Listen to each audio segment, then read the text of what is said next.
You are now listening to Vigilantes Radio, presented by the Only One Media Group. This is the people's choice for quality interviews, celebrities and special guests. Hosted by Demetrius Dinny Reynolds. Call in to join the mix at 701-801-9813. For the complete archive of episodes, visit onlyonemediagroup.com and be sure to like us on Facebook at Vigilantes Radio. We welcome all. Enjoy the show.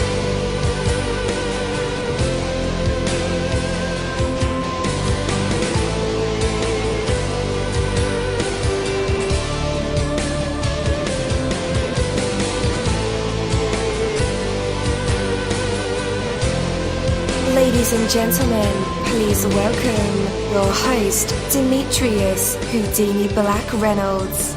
Enjoy the show. All right, guys, thank you for tuning in to another awesome episode of Vigilantes Radio. Thank you, guys. As always, you guys are tuning in. Some of you have called in to our line at 701-801-9813, and a lot of you guys are on the Skype call with us today, and also Google Hangouts. So shout out to all you listeners out there tonight. So what do you know about the power of discipline? Discipline gives us the means to enjoy life. Some would say that discipline is limiting, that the spirit should be free from any kind of rules or limits so as to foster creativity. But guys, creativity without focus, without skills is wasted. Without having disciplined understanding of light and perspective, an artist cannot express themselves. Without disciplined study of language and culture, a writer cannot adequately convey his or her insight. Without disciplined knowledge of chords and rhythms, the musician cannot express his creativity. Discipline gives life a context. It is not confining, but rather is enabling. Without discipline, there is confusion. Yes, your spirit can soar without discipline, but it cannot stay aloft for long that way. Discipline is the foundation for accomplishment. Discipline is not ever the easiest option, I can tell you. It is a full-time activity. You can't just be disciplined in one area of your life. True discipline must be consistent. Remember that for every disciplined effort, there are multiple rewards. A life of discipline leads to a constant upward spiral of achievement. Look around your life, see what needs to be done, and do it now. That is discipline. Yo, hello, and welcome to another awesome episode of Inside the Music series, where we dive into the minds of the people who create marvelous things. It feels so good to be back with you guys once again. So one time for my people who are indigos, crystalline, or starseed, for my Vigilantes audience, family, and 2 times for my people who are vegetarian or vegans, if you're like me. We are averaging over 37,000 live listeners, and we've been at this for 4 solid years. I appreciate all you guys who've been rocking with the kid on this journey, and we're still evolving, baby. It is all because of you guys, most definitely.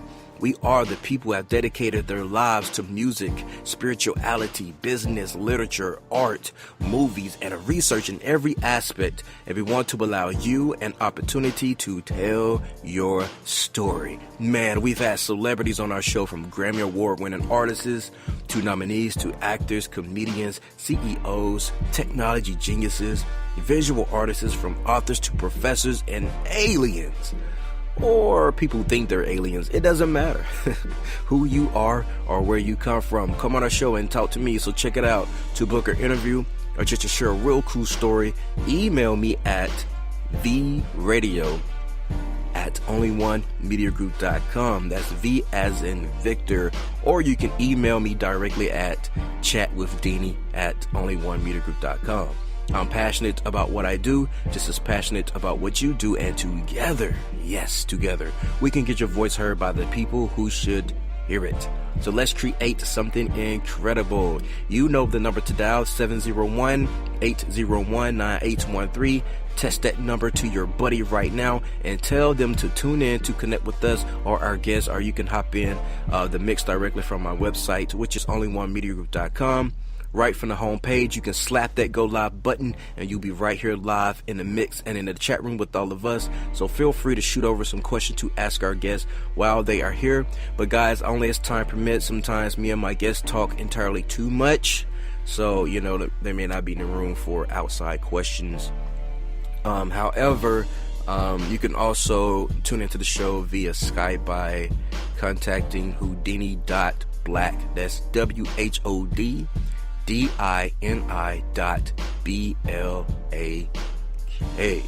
And as always, my friends, all episodes are available for free download, and you can gather from either Spreaker.com/Only One Media Group, iTunes, YouTube, any app from the Google Play or iTunes Store, or over at our website. That's the easiest way to get it, and that goes for every single episode that we've ever aired. Well, I don't want to keep you guys waiting any longer, right? So we are broadcasting from our home station here in southern United States, but our special guest is from Papua New Guinea, right? So, well, as you guessed it, and as you can see the title of the interview, of course, his name is K JR Kaze.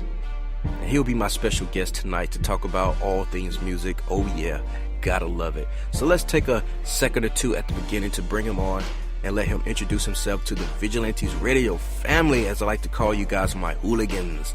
So K JR Kaze, you're now live in the mix with all of us. How is it going? Yo, I'm good, man. Thank you for having me on the show, and shout out to everybody that's listening around the world. It's great to be here. Definitely. So it is like 10 p.m. at night here in the States, or southern states. It's 8 o'clock in Cali. What time is it over there? It is around 3:08 p.m. All right, 3:08 p.m. Wow. And it's already what, the 19th, right? It's the 18th here, but I think it'll be the 19th over there. Yeah. All right, cool. So, how are you feeling in this new year? Oh wait, actually, it's the other way around. It's the 19th here, and it's the 18th there. Yeah, I was going to say, I was like, I think you guys are in the future. We're in the past. or the present. Yeah, I'm in the future. I'm talking to you in the future right now. So, right. And I'll give you the numbers to the lotto if you want. All right, man. So, how you feeling in the new year, man? You know what? I had a crazy year last year and the year before that, and this year has been started off pretty good. So I'm kind of just taking it in and taking it one day at a time. And I'm kind of happy with how things are going so far this year, and I just want to maintain that vibe right now. So yeah, it's been a good year so far. Definitely. Did you set any resolutions? No, I keep forgetting, man. I keep forgetting resolutions because, when New Year's comes, I'm usually faded, man. Too faded to make any resolutions. I'm just like, I hope I make it home alive tonight. You know what I'm saying, on New Year's. So, I don't really have any resolutions, man. I just, never had time for that. I hear you, brother. I think I've outgrown the whole resolution thing. So, you just kind of living life the way life's supposed to live, I guess. You know what I'm saying? Definitely. I feel the same way. I haven't made a resolution in like a long time, probably 10 years. I just don't see it, as a necessary thing to do now. Yeah, I agree with that, man. It's like, the whole thing about resolutions and even certain celebrations, I feel like they're just so systematic. And like, it's hard to be yourself when you're following the system that's in place for you. So I don't really follow the system. And most of the celebrations, they think I'm an atheist just because, I don't really believe in most of the celebrations, because I do my research and I know they're the pagan holidays, so I don't really mess with it. Like, I take it for what it is. People get together, but like I said, it's a system in place, and I don't really want to follow the system because I feel like I've outgrown it, by being conscious minded and stuff like that. So definitely, man, we could definitely kick it, because I feel the exact same way. Like, if I could just skip every last holiday that rolls around, my life would be perfect. Yeah, I feel you, man. I feel you. Yeah. Sounds like we're in the same wavelength too. Yeah, definitely, man. Definitely. Can't stand all this paganism and, you know, sacrilegious stuff, man. But that's for another show. Thank you so much for joining us and taking some time to talk with all of us. So we are about 16 hours away from each other location-wise. And that puts me in the mind state to ask you this, because I wondered this in the back of my mind. I find that I'm creative or do my best writing when I'm doing interviews is at like really strange times of the day, usually between 12 a.m. and 10 a.m. Like I don't sleep during that period. Night owl, for real. When do you find that you are the most creative when you're writing your song? Like what time of day? I'll probably agree with you on that. I'm sort of a night owl as well when it comes to creativity, because I find that, like, especially when the sun sets and like anytime after 9 p.m. onwards, I feel like that's when my brain is more creative, you know what I'm saying? So, I mean, I can write during the daytime too, but the thing about daytime is like, you notice a lot more because there's more light, on the corner of your eye, and it's very distracting. And I'm the type to get really distracted really easily. Like, there was this one time, it was a beautiful day, and I felt like, I just hang by the window in the crib and write a few bars on my phone. But then I noticed something in the corner of my eye, and I'm like, what the hell is that? I looked, and there were 2 flies going at it, like doggy style, at the bottom of my window. I was like so amazed. Like I forgot about writing my song. I took my phone out, and I was trying to take a picture of them flies doing it without scaring them away. Right. And then next thing you know, I totally forgot about my whole song. This was 2 hours later, and I was on Google and YouTube trying to research about flies and stuff like that. I mean, I procrastinated, like, you know what I'm saying? Like, so that's why I try to avoid writing music during the daytime, because it's so distracting to me. At nighttime, there's less to see, and my face is just on my pad, on my computer or whatever, and I can write, without any distraction or things like that distracting me. Yeah. That's why I try to avoid writing music during the day, man. Yeah. Oh man, I feel that. What's your zodiac sign? You know what? I have no idea. I don't even know what my star sign is. Well, when is your birthday? It's in June, the 22nd. June. I think you're a Gemini, man. Gemini. What does that mean? You're like me, because I'm a Gemini. I get distracted easy. Super easy. That explains a lot. That explains a lot, man. Yeah. It kind of explains why I can't hold a relationship too, because there's just distractions going on. Yeah, man. We got like a duality, a good side, bad side. And yeah. Let me check, make sure that's accurate. Let's see, June 22nd, right? Yeah, that's true. No, you're a Cancer. All right. Yeah, I don't know how these things work, man. Like, I've never been into the whole, because is it horoscopes, I think they're called? Yeah. Horoscopes, right? Yeah. Mm-hmm. Yeah, because the country I'm from, like, when I came through, there wasn't much Western influence coming up. So when you talk about horoscopes, like, I ask them, like, oh, what's your star sign? What's this now? I'm like, dude, I have no idea, man. You talking about the stars in the sky? Because I see them sometimes at night. What are you trying to tell me? Yeah. You know what I'm saying? These things are kind of still foreign to me, but, like, I know the gist of it. I just haven't really invested time into trying to understand the whole thing. Yeah. It seems like, again, one of those systematic things in place that, people expect me to fit in just because everybody else is doing it, kind of thing. So, I mean, I respect it, but, personally, it's like I haven't, conjure up the interest to, research it and be into it like that. Most people in the West do. Yeah. It can be time consuming, especially because it's like a rabbit hole, to tell you the truth. It just gets deeper and deeper. That's true, man. So let me ask you this. It gets deeper and deeper. Yeah, it does. Let me ask you this. Where do you do your most writing at? Like, how is the place where you write set up just to get the best out of yourself, your music, and your songs? All right, so as far as place, man, like, to me, it doesn't matter where I write, as long as I'm alone. Because what used to happen before is I started off writing out in the studio, with the producer there cutting the beat up, and sometimes every now and then other artists will come in and do their thing. But like, I found that when I was in that situation or those conditions, I never really created my best work, because there's just so many multiple energies in the room, and you're trying to pick a certain energy for that song, so that when the song gets completed, that particular energy you're going for gets felt by the listener. And I couldn't get that when I was writing with anybody else. So for me, it's like, it doesn't matter where I am. You know what I'm saying? I could be in the car, heck, I could be in the toilet. As long as I'm alone, there's no one near me, and I'm writing music, I can come up with some of the best stuff. So these days, I just try to write music away from the studio, try to step away from the whole studio thing, and just kind of write music in my own room, or, you know, in the car or whatever, as long as I'm alone.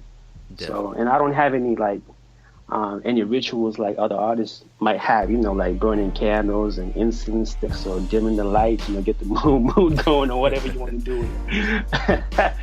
I don't do that, man. As long as I'm alone, you know, I can write good stuff too. Definitely. All right, man. So we better make sure that we back it up for a second before we go into the other main topics and other random thoughts that I have. For the people out there who aren't yet familiar with you and your music, what would you say are the defining elements of the music that you make? Okay, so the defining elements in my music, I'd say I'd have three, and these three elements are created based on what I've noticed in the music industry. And those elements are, number one, entertainment, not necessarily in the sense of content, because I don't usually make dumbed down stuff, but in the sense of delivery and presentation for entertainment. Number two will be education, because, you know, I came up of conscious hip hop. I don't always do it, but I love having education there, you know. And the third element is provoking an emotional response. But because of the way that I present and design my songs, you won't necessarily pick them out. The last two elements, especially education and provoking an emotional response. Because I got a pop or commercial feel to my music, but it's deliberately designed that way for a purpose, and I'm about to explain why. All right, so I'm a fan of real hip hop. I grew up on conscious hip hop, like your Tupacs, your Rakims, your Nas, your Talib Kweli's, and especially Immortal Technique, which is one of my all-time favorite political rappers.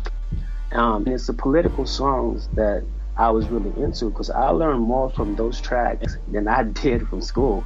You know what I'm saying? But one thing that I noticed was, due to the way those political tracks were designed and delivered, they only seemed to resonate to a small number of people who were only as woke as the artists. You know, for everybody else, it just kind of went over their heads. So, because, you know, the beats were serious, the flow was hard, the delivery was more shock-based than entertainment, which made sense, because, you know, they weren't trying to make people dance or feel good. They were trying to wake people up. And this is the same thing that bothered me, because those tracks were not pushed or marketed by the labels and the industry the same way they do them pop tracks in the charts. And I really wanted that, because I knew that if those political tracks were pushed and marketed to the point that they were number one in the Billboard charts for, you know, a particular number of consecutive weeks, then it will be beneficial to the overall society, because the more people will know how they were getting screwed over by the government and how corrupt it really was. But that didn't happen, you know what I'm saying? Instead, the tracks that get the biggest push by the industry and commercial media are brainless crap with majority of the people who have become accustomed to, because that's what the industry and commercial media pushes, because the beats are catchy and the content is so dumbed down. I mean, that's why I like that type of hip hop that dominates the airwaves today. They're overly produced tracks, you know, with almost no content. The beats are going, and then the rapper's like mumbling some crap that doesn't make sense, like pull up, blah blah blah. Like, bro, what you saying? You know what I'm saying? I mean, look, I don't hate that, you know, so I'm not a hater, but I'm just saying, like, if they can push those kind of tracks, then why can't they push the political stuff that'll benefit society? I mean, in this day and age, you know, lucky we have an exception with Kendrick Lamar and J. Cole getting that push. But when you think about it, they don't really do the same numbers as Drake does. You know what I mean? Like, they get awards for, you know, albums or whatever, but their conscious or political tracks especially, they don't dominate the charts like they should. I mean, when was the last time you seen a track like Brenda's Got a Baby top the billboards for 6 to 7 consecutive weeks? You know what I'm saying? Yes. So when I realized this, I invested time to figure out ways where I could make conscious music or real hip hop that'll reach a wider audience, the gray area.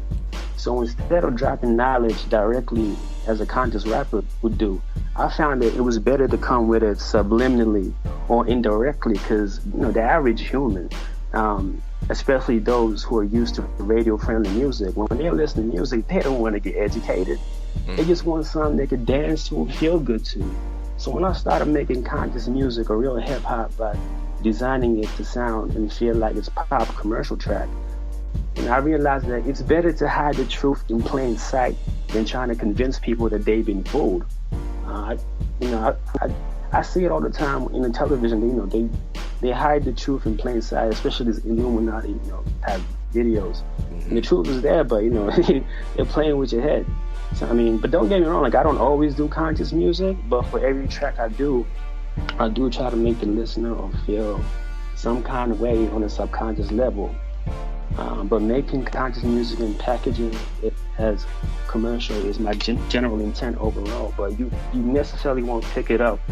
But at first, but after a while, you start reading between the lines and you start to decode what I just left in your brain. So that's why I had those three elements, and that's what inspired me to develop the three elements. Yo, that is very smart. I mean, the elites do it with, their central programming, so why not, apply the same method in music on a conscious tip? Our subconscious pick up a lot of things. So, man, I applaud you, man, for doing it the way you do it, man. How they say it, like when we were kids and we didn't like something, like our parents may have disguised it as something else just so we can eat it. That's true. That's how the vets do it too. They hide the pill inside of the bone or whatever the dog eats, and the dog won't even know it. It's getting medicated against its will. So yeah, if they do, why can't we do the same thing? Exactly. Yeah. They're playing them in their own game. Definitely. Man, I have to tell you, man, I have to confess, like, I watched a few of your music videos and I was like, man, this guy's a party animal. But hearing you talk now, that's just the surface. There's more to you as a person and as an artist. And I'm glad that we're having this chat. So on that note, man, like, give us some history, man. Like, how did you come to be as an artist? How you're wired in your mind, how you think. Like, give us the 411, the bio of K JR Kaze. Like, everything. Tell us everything, man. We love stories. All right, for sure. Oh man, where do I start? So, the stuff I just told you about hiding conscious music and in commercial sounding tracks. Like, yeah, you're right.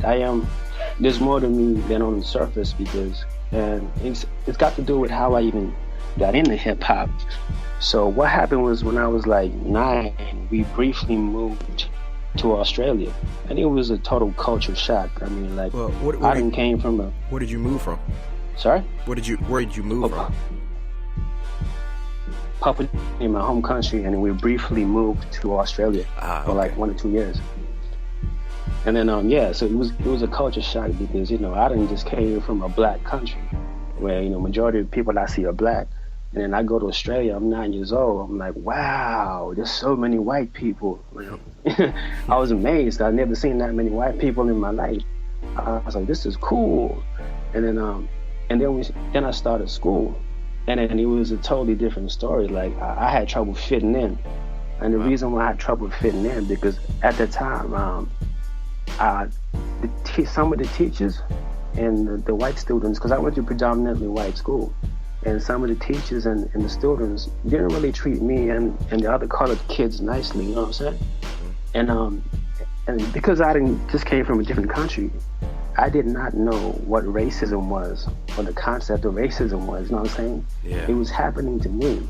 So I'd go home and I'd try to explain the best way I could, without knowing what racism was, to my parents. And they didn't believe me. They thought I was making up stuff up. Because in their mind, like, all white people were good, because the white people that they hanged out with, they hanged out with white people from the same church that they was going to. They didn't really know any white people outside the church. So in their mind, all white people were nice and racism didn't exist. But I was going through it at school. And so for a while, I felt like misunderstood and left out and kind of lonely because I was missing home because of that, my home country. Yeah. And then one night, I had a little radio with me. It was about 9:30 p.m. and there was a hip hop show that played like real hip hop music and conscious music too, you know, with swearing as well. I guess that's probably why they played it at 9:30 p.m. because of the swearing as well. And like while I was listening to the rap songs, like something touched me inside and made me realize, you know what I'm saying? Like even if my parents don't believe me, these rappers right here are basically explaining to me what's going on and what I'm going through. And they're basically telling me that, you know what I'm saying, it's because your skin color is different. That's why it's happened to you. But don't worry, we got you. You know what I'm saying? Like, you know, there's tracks like Tupac and stuff like that would come up and kind of explain my situation without even me knowing what the situation was. And that really opened my mind up, and, you know, it gave me a sense of comfort. I guess in a way, a small purpose. Like, you know what I'm saying?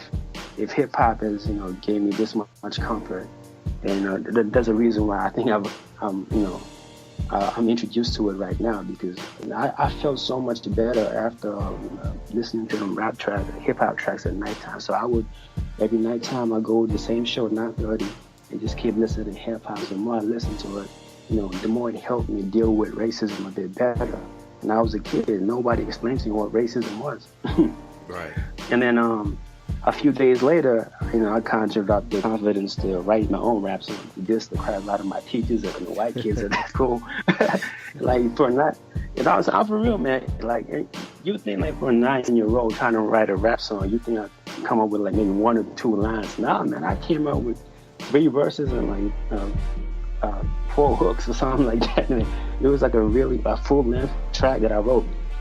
And I rapped it to my best friend at school the next day, and he was cracking up because, like, I don't really remember the verses, but I remember saying stuff like, you know, the kids can suck my and you know, all that. Yeah, I was just, you know, expressing my anger through that. And then, yeah, the more I got into rap, the more I started to know myself and know a lot better about, you know, I guess race differences and political issues and stuff like that. Like hip hop. Yeah, basically hip-hop, you know, raised me to be the person that I am now. And but most people don't even know this story. Not even my best friends know this story because I met them later in life, you know what I'm saying? But the ones that do know me well, and they know that there's more to me in the surface. And when I explain to them the story, they understand why I have so many different layers. Because, like, yeah, like from a physical appearance point of view, you probably look at me like, he's a party animal, silver spoon kind of kid. But nah, it's like it's a totally opposite. You know, I'm just able to recognize my physical image, and I know how to use it to my advantage. But that doesn't mean that, you know, I'm that. You know what I'm saying? Yeah. I'm pulling the strings behind all the image. I'm making the brand behind it. That's all business related. The real me is different, because, you know what I'm saying? And you got to know the story to know the real me. And that's how I got into hip hop. And that's basically the real me. And I saw things from a bird's eye point of view. And then I came in. It's not like I was born into the society where I knew firsthand what racism was. I came in from the outside and experienced it. So I was able to see from, you know, all different points of view. And then that, you know, that helped me, you know, come up with skills on how to, you know, create an image and hide behind it, and basically hide the truth in plain sight, which is basically what I do. You know what I'm saying? I let them think of me how they want to think of me, but I know the real me, and I know how to play that to my advantage. So, and I've been kind of doing this to my music for a couple of years now, and it's slowly starting to pay off now. So, yeah, that's how I got into hip hop, because of that experience. Definitely. Let me ask you this, man, because rappers aren't, you know, really the best advice taker when it comes to racism. Not saying all rappers, but the majority of rap is fueled by anger when it comes to race issues or being treated unfairly by the police. And at 9 years old, you're writing, you know, already angry raps towards your teachers and, you know, peers, I guess, that were, treating you or conflicting who you were because of your color. At what point did you start to change your outward look outside of racism? Because I assume that you have some best friends that are white, right? Yeah, I do. Oh, not so much no more. Not because I got hate for him, but because the lifestyle I live, I'm more just because the way my travel stuff goes and like the people that because I'm trying to help develop hip hop in Papua New Guinea as well. So I'm more in that kind of area of people. But yeah, I do have white friends, and like you said, some rappers come at race, with anger and hate. But like I said, I was able to come from a different country and experience and see all this racism stuff from a third person point of view instead of being born into it, like how some people are in America. You're born into it and you already know which side to pick. You know what I'm saying? Yeah. I was able to see like all angles, and the way I started approaching it was, I'm saying, like I'm not gonna make hateful music, because then it's just gonna inspire someone younger than me to get into some stupid thing and then they end up in jail because of all the hate that I inspired them with. So I figured, like, instead of doing that, I'm just trying to educate people with the same skin color as mine and educate them about what's happening, what's going on, because that's what I lacked when I was 9 years old. No one told me what was going on or why I even exist. Like, I even had to, when I got a bit older in high school, I even went as far as researching colonialism to understand racism a bit more. And that's when I got a better a grasp of the situation. I'm like, all right, so this thing isn't just something that's happening right now. There's a source for everything. So I had to go to the source and learn about it. And I'm like, all right, and I realized that the source is also the reason why it continued, because they put this system in place to help it continue. Because racism is not like something you see on the street and it's like physical. I mean, at times it is, but you have to understand and ask yourself, why does it even get to that point? And you realize, it's because they put systematic things in place to maintain it. You know what I'm saying? Like, even the subtle things like, what do you call a blacklist is a list for bad people, you know what I'm saying? Or blackball or something. Yeah, subtle racism, and that's part of the systematic racism. So instead of trying to come at it in a hateful way, I figured out it's probably better to educate black people of where racism came from and where it started. It's better to teach them about the source so that they have a better understanding how to approach it, rather than trying to fix the issue in the surface. There's always a source, and I think everybody has to make an effort to just try and find out what the source is. And I think the best place to start is learn about colonialism. That's basically where it all started, and that's where the systems were in place at that particular time period. That's where the systems were in place by Europeans, and that system still existed to this day. Yeah. And if you don't understand this, if you can't understand the source, you can't understand how to deal with it now. You have to go to the source. Every tree has a root.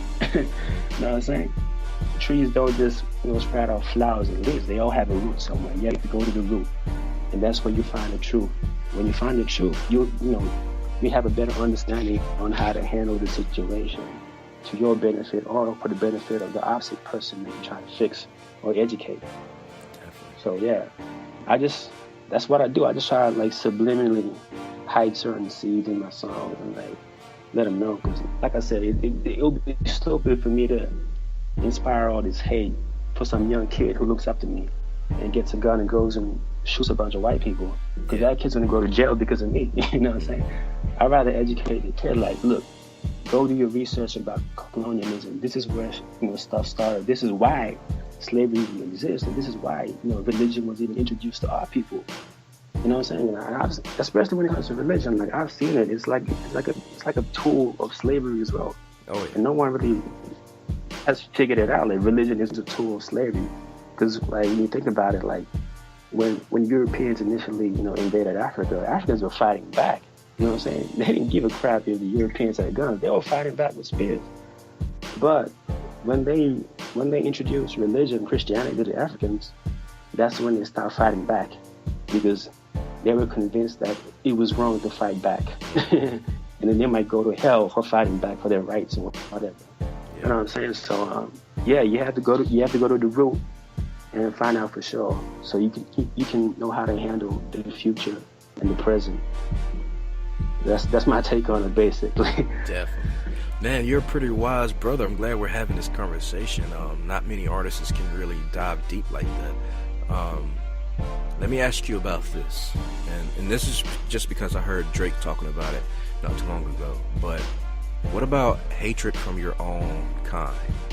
Have you experienced any of that yet? You know, the light skin. Sorry, can you say that again? Kind of cut off. I said, have you experienced any hatred from your own kind? This may be more of a Western thing, where it's light skin against dark skin. Nah, that stuff actually happens in my country too. Really? Man. Yeah, but it's not really extreme. Yeah, it's sad. It's really sad. But it's not extreme to the point where you go to wars or whatever. But it's just the psyche of people. You know, like I said, you have to go to the source. And before colonialism, you know, black people or brown people, it wasn't such a big deal. Until, you know, like westernization was introduced, like a religion, you know. Christianity is like the biggest religion to black people around the world, regardless of whether you're in America or Africa or in my country. Christianity is a huge thing, right? And in Christianity, you know, what did they paint Jesus? They paint Jesus as a white man, blue eye, and blonde hair. So, you know, if your skin's closer to Jesus, you're more desirable than someone whose skin is darker than light skin.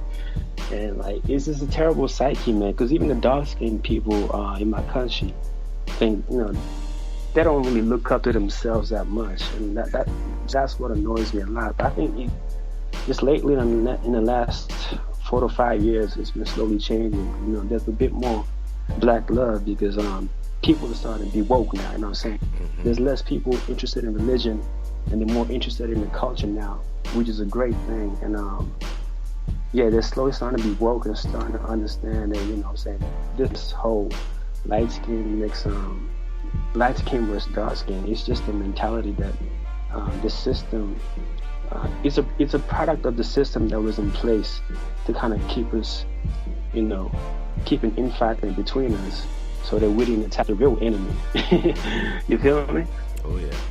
And I think I think people just need to, instead of like, you know, being stuck in the now and having the mentality that the system in place, you know, go back, go to your roots, learn about your culture, learn about how great your ancestors were, and then you have some pride about yourself.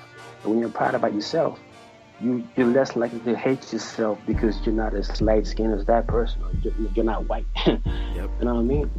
It's because no one ever told you that, yo, your ancestors were great people. Like, most people in America, like, they think that, you know, their history started from slavery, but no one ever told them that, you know, they have ancestors in Africa that were kings and queens. Yes. That lived in, you know, well-designed cities and very advanced water systems that even Europe didn't even have.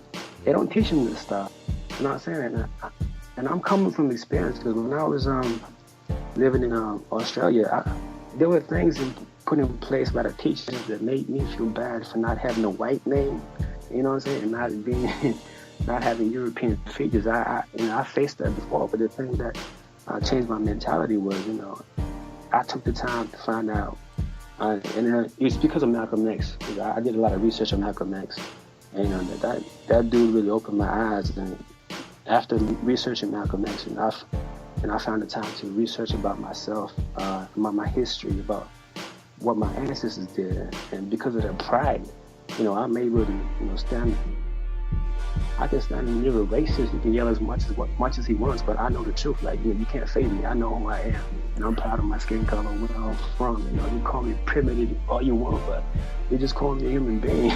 And being a human being and being from this planet means you gotta be primitive to live like a primitive, basically. You know what I'm saying? So like, racism doesn't faze me anymore, because I spend more time, you know, researching the root or the source. Like I said, with everything has a source and a root. Go to where it started, and you'll find the truth and how to handle the present and the future. So, yeah, I was fortunate to, I experienced it myself too, but I was fortunate to grow out of it after doing my research about myself, my history, my ancestors, and my forefathers before that, and what they did. Because of what they did, and I carry the same pride that gets me through life right now. So yeah. All right. So, all right, man, let's talk about the real reason we are here, man. After diving deep with you, man, I definitely appreciate your insights there. But you just released a hot single for One Time, like a few months ago. And those have to be very exciting time when, new music is on the horizon and being released to the public. So, and a lot of our listeners like to hear the process that goes into like how songs are created, what steps you took to get it out there. So let's start right there from the concept, where everything started. Like how did it all unfold for you? All right, so as I mentioned earlier, I usually do conscious music or real hip hop and package it and sound pop sounding. But when I did for One Time, I got the beat, and I've never worked with that kind of beat ever in my life. So I was kind of, oh man, I don't even know how to explain it. I was kind of lost a bit, like how am I going to attack this beat? I've never done this before. This sounds more like a Drake beat. You know what I'm saying? Oh, the dancehall was it? Yeah, it's something like dancehall feel to it. Yeah. And but when I got the beat, I'm like, you know what? It's a challenge. I'm gonna take it and see what I do with it. And then I heard the beat and started feeling it. It's still a bit unusual, but then I wanted to do. I'm like, all right, I'm gonna go with a different direction this time. And I genuinely wanted to do something purely entertaining that'll make women dance and feel good too. Without sounding materialistic or rude to women like most rap songs do when they make club hits.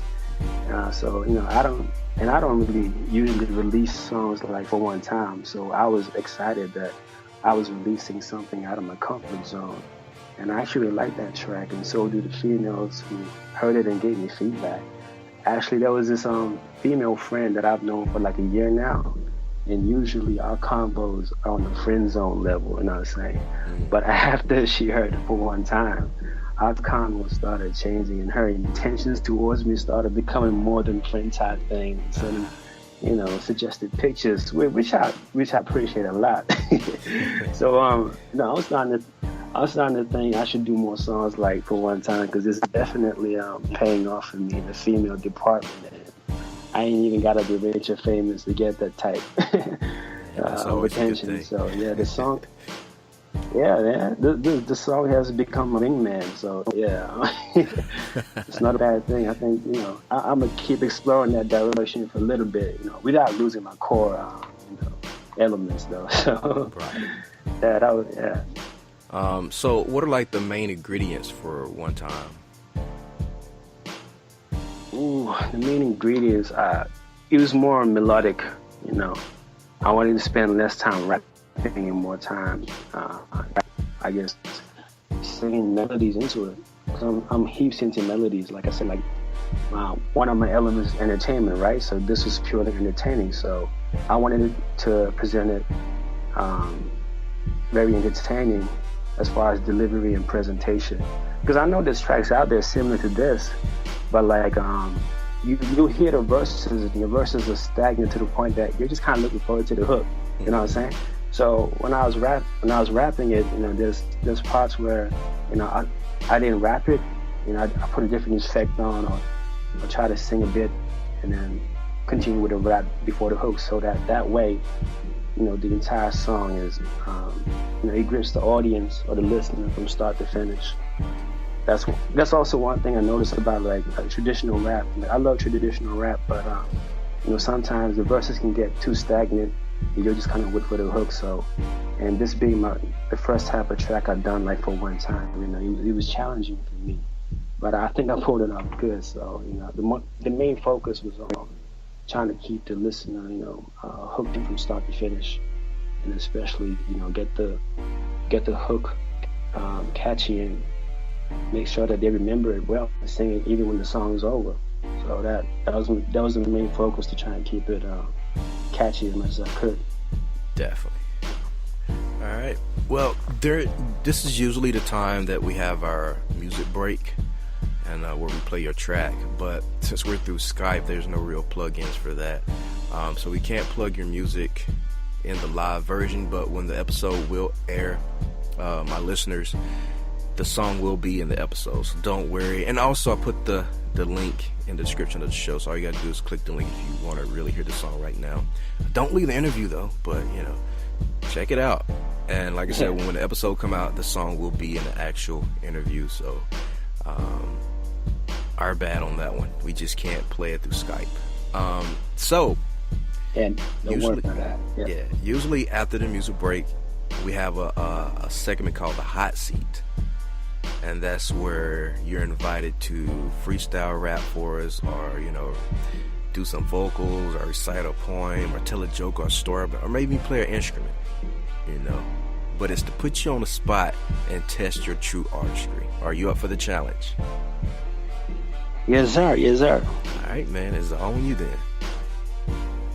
All right, I was going to sing a few bars, but my voice is not 100% right now, so I'll give you a quick 16 or something like that, right? All right. I go. Peep what I'm spitting. It is so enticing. Lyrics are heavy when rap fiends, they all excited. I bring the storm and people say that my form is frightening. I scare weather because I am the one that strikes lightning. Forever fighting, I throw lines in my punches. I'm Muhammad Ali in his prime, and you just a body that's ducking. I'm about to graduate the way as far as income. Your pockets they fly away, might be in the heavyweight division.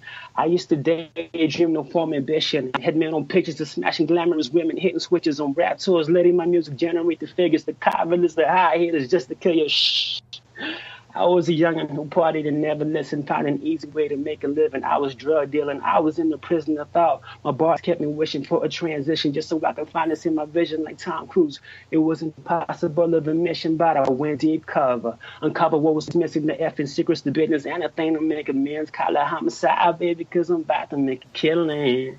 So you would sell your soul for this feeling when you realize that everything's about to get different. If my wallet is a coffin for a dead president, then I'm going to kill Eric Kennedy was trying to represent, man. That was it. Bars. Dope all the way through. Man, I like that one. I like it. Thanks. Especially the lines about, being in a prison, mental prison, Yeah. I probably ain't got all that right, but on the gist of it, man, that was pretty dope, yo. Thanks. Glad you liked it, man. Yeah, man. Love it. So I have some questions from the room. This one's from Alicia Keys. Of course, I don't think it's the real Alicia Keys. I think it's just somebody using the handle. But if you are the real Alicia Keys. You got me all excited, man. Yeah, shout out. You got me all excited, man. Shout out. Hey. You never know. All right. Alicia Keys wants to know, who are your top 5 MCs of all time, dead or alive? Wow, just put me on the spot like that. All right, so number 1, obviously Tupac Shakur. Number 2, Andre 3000. 3, Big Pun. Number 4, I say Big L. And number 5, Talib Kweli. Nice. Now I know why you're so dope, man. You got all the scientists over there. Listening to the scientist, the chemist. Oh, man. Yeah, just trying to do my part, man. Yes, sir. Another question we got from Zach. How do you feel about rap beef? Would you ever participate or incite a feud? I mean, in general, I think rap beefs, it depends. Some rap beefs are legit, but from my perspective, I think they're all just commercial media pushed by the labels to make more money. And if I have to get into a rap beef, I'm not just going to jump in it just because someone's trying to make a name off me, or trying to sell more records using that beef. If I get into it, and I'll get into it for the competitive reasons, or because I think that this guy might be better than me. So if I get into it, it will be for competitive reasons, not because, I'm trying to sell extra records or trying to, expand my reach of an audience or whatever like that. You know what I'm saying? It will be purely because of rap, not because of, because real beef where I'm from, if you're beefing, you don't rap, man. You just hop in the car and show up to your hater's house and be like, yo, what's up? Let's do this. You know what I'm saying? Yeah. Yeah. So that's what's up. Have you ever been involved in a rap beef? Yeah, my first single that I ever released, it wasn't a single, it was like a diss track. The first ever track I ever released on YouTube was a diss track Wow. to a rap group, which got destroyed by that one song. And it wasn't really a beef. I was just frustrated because there was some promises made by the manager of the group that hooked me up with studio time, and he never came through. So it was like a month later, I'm like, you know what? I don't appreciate what they did. So I released my first song on YouTube, which was a diss record, and I dissed the whole crew. And that song circulated in the city where I was living in, and everybody started making fun of that group. And I even in the song, I made fun of them. I told the manager to go to Jenny Craig because he's too fat. And funny enough, because of that song, he ended up going to the gym to lose weight. Wow. He actually met me a year later. Said if it wasn't for your song, I'd still be fat. But look at me, I lost all this weight. You inspired him. That's great. Yeah, I don't know how that worked because it was a hateful song, and he got inspired by it to do something positive. Which, I'm still trying to figure that out. All right, I have another question for you. What makes this single different from your last single? Okay, my last single. If you heard my last single, "The Fade," and you listen to it for one time, these are like two opposite tracks, man. And that's where you find out the difference, because the Fade, it was just me venting and reaching out for help in a way, but I wasn't reaching out for somebody else to help me, and I was reaching out for my, I guess my better half, or my subconscious, my happy side, to pull me out of something unhappy that I was in. And for one time, it's just like a feel-good song. You listen to, have a couple of drinks, and go out or whatever. It's for one time, it's just one of those nice, dance hall, clubbish. I wouldn't really say clubbish, but something that you play while you're drinking before you go to the club type of song. And The Fade was totally opposite for this. So that's what makes it different. It's a totally different vibe, different concept, different feel, different everything. Definitely. All right, and one last question from Lisa. She wants to know, what's your favorite dessert? Oh man, she make cookies. Hey, shout out to Lisa. My favorite dessert. I hate to sound stereotypical, but my favorite dessert is just watermelon. Perfect. I love it. I'm not even ashamed of it, man. He loves watermelon, Lisa. So you know where to get some good ones.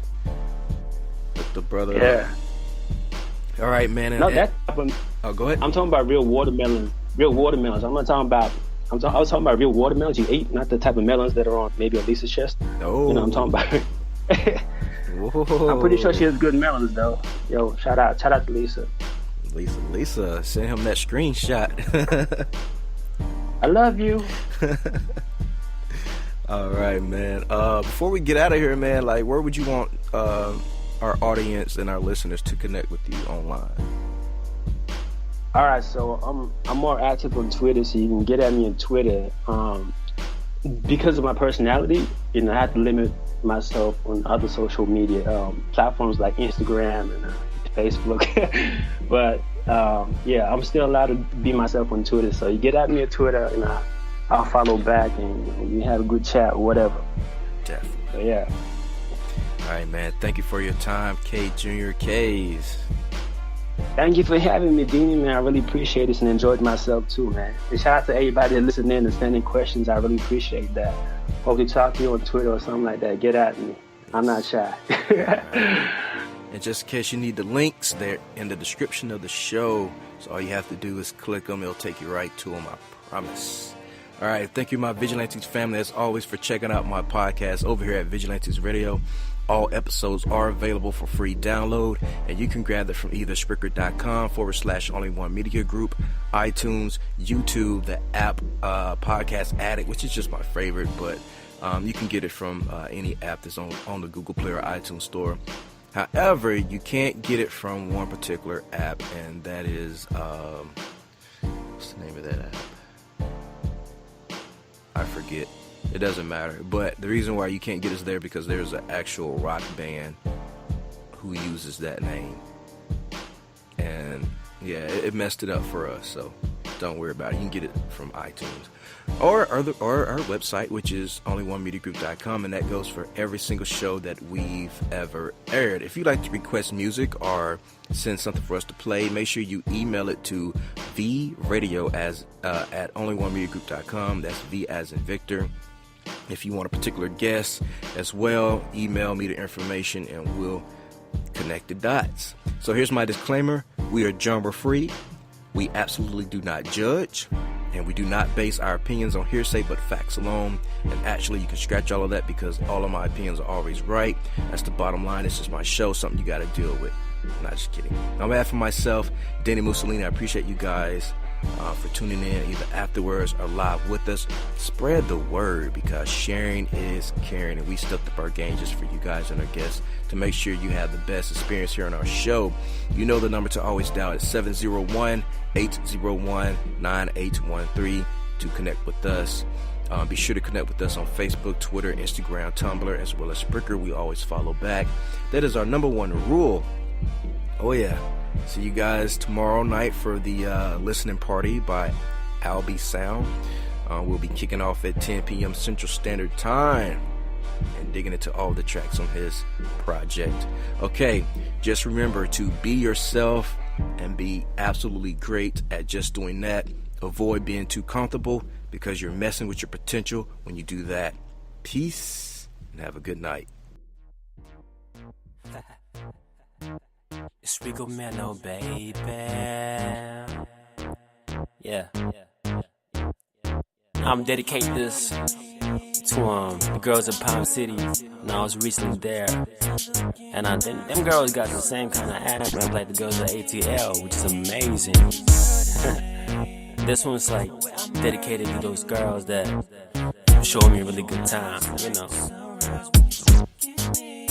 Damn, baby, your body bad, and if looks could kill, I'd be your body bag. Translation, that's how much you want it bad. And you working your thing up in your dorm room, waiting for me to do right on the wrong. You shirts up and pants down, put on my key in your ignition, fast speed. I don't want you, and I'm swerving the curves when I'm on you. Porn star performance, so shawty, I'll applaud you. Baby, I'm amazed by the way you shake the Manhattan hair, by the way you make you want a little one on with. Take the spot to be my down at bed.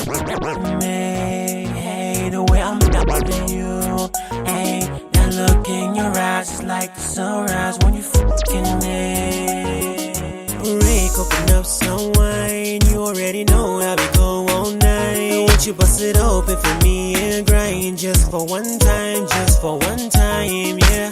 Break, open up some wine. You already know how we go all night. Won't you bust it open for me and grind just for one time, Swear, baby, yeah. You looking good and I got it back, scheming for you, taking my robe off and I'm ready for round two. Fresh out the shower, drops dripping at your skin. I'ma lick you dry, get you wet again. Let my tongue be a towel, I'll dry you off. From your lips to your waist below. Every curve, every bump in between it all. Make your toes curl up as I hear you moan. Yeah, when we K's, Rico Mello get that where I flutter for days. No position is a limit, I got so many ways to pound you so hard to get your feet floating in space. The way hey, the way I you, hey, that look in your eyes is like the sunrise when you fucking me. Break, open up some wine, you already know how we go all night. Won't you bust it open for me and grind just for one time, yeah. Break, open up some wine, you already know how we go all night. Won't you bust it open for me and grind just for one time, yeah. Break, open up some wine. You already know how we go all night. Won't you bust it open for me and grind? Just for one time, yeah. Break, open up some wine. You already know how we go all night. Won't you bust it open for me and grind? Just for one time, yeah. Baby, I'm impressed by the way you wanna be.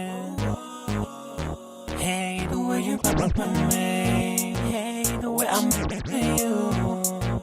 That look in your eyes is like the sunrise when you're looking at me.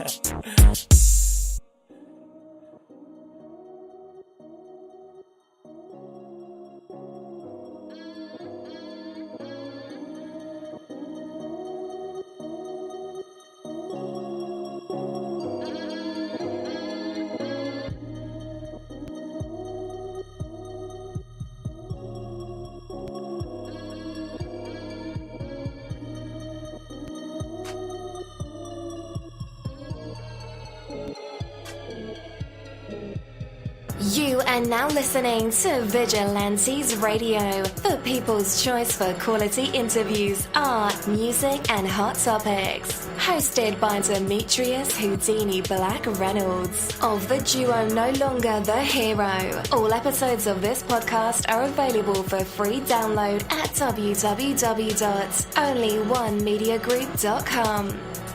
This is a Seventh Sign Regime Rebirth Worldwide Syndicate exclusive.